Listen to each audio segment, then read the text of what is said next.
আমার মামলাটা হচ্ছে 2018 সালে নিরাপদ সড়ক আন্দোলনে যখন আমরা মানববন্ধন করেছি স্বর্ণ কিশোরী সূর্য কিশোরদেরকে নিয়ে, তখন এই চ্যানেলটিতেই, চ্যানেল আইতেই আমরা শুরু করেছিলাম এই যাত্রা 2012 সালে।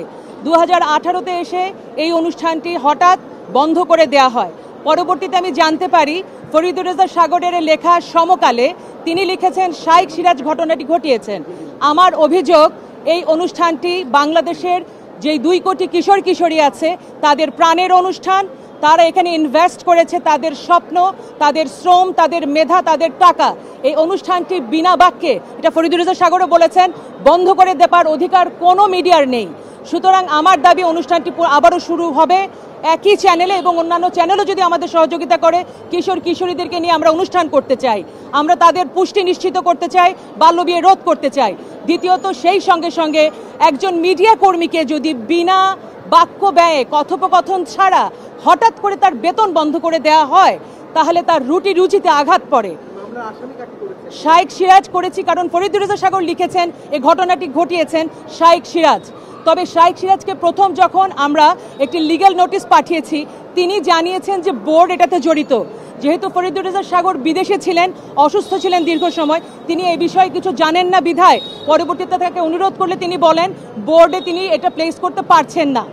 এরপরে আমি বোর্ডের, যেহেতু উনি লিখেছেন শাইখ সিরাজ, বোর্ডের সকলে এটার সাথে সম্পৃক্ত, বোর্ডের বাকি সকলকে এখানে সম্পৃক্ত করা হয়েছে। অর্থাৎ মামলাটি হয়েছে শাইখ সিরাজ অ্যান্ড গং। উনি চ্যানেলের উপস্থাপিকা এবং স্বর্ণ কিশোরীর চেয়ারম্যান। শাইখ সিরাজ হয়েছে 1 নম্বর আসামি, চ্যানেলের বার্তা সম্পাদক। ওনার নির্দেশে এই মামলার বাদী 2018 সালে আন্দোলনকারীদের পক্ষে স্বর্ণ কিশোরীদের নিয়ে যখন অবস্থান নেয়, তখন এই আন্দোলনকারীদের বিপক্ষে থাকিয়া ওনার স্বর্ণ কিশোরী বন্ধ করে দেয়, এবং ওনার ওইখানে যে চাকরি ছিল, চাকরি থেকে বিনা নোটিশে ওনাকে আর চাকরি ফেরত দেয় নাই। এ পর্যন্ত 2024 সালে যে কোঠা আন্দোলন ছিল, যেহেতু উনি স্বর্ণ কিশোরীর চেয়ারম্যান এবং বাংলাদেশের মানুষের এই শিক্ষার্থীদের পক্ষে উনি সবসময় কথা বলে, উনি বলিষ্ঠ কণ্ঠ। এই কণ্ঠকে রোধ করার জন্য এই মামলার প্রধান আসামি শাইখ সিরাজ রয়ের এজেন্ট হিসাবে ওনাকে বিভিন্নভাবে হয়রানির শিকার করেছে, ওনার টাকা পয়সা আত্মসাৎ করেছে, ওনার মান সম্মান নষ্ট করেছে, এবং সর্বশেষ এই 24-এর কোঠা আন্দোলনকারীদের বিপক্ষে উনি সরাসরি স্বৈরাচার ফ্যাসিস্ট সরকারের পক্ষে অবস্থান নিয়ে উস্কানি দিয়েছে।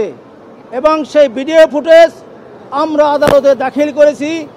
বিজ্ঞ আদালত এই মামলাটি শুনে সন্তুষ্টি হয়ে সিআইডিতে তদন্তের এক আদেশ প্রদান করিয়াছে। আমরা এই রয়ের এজেন্টদের সমলে উৎখাত করার জন্য মিডিয়াদের কাছে আমরা সহযোগিতা চাচ্ছি, কারণ বাংলাদেশে এইসব এজেন্ট থাকতে দেওয়া যাবে না।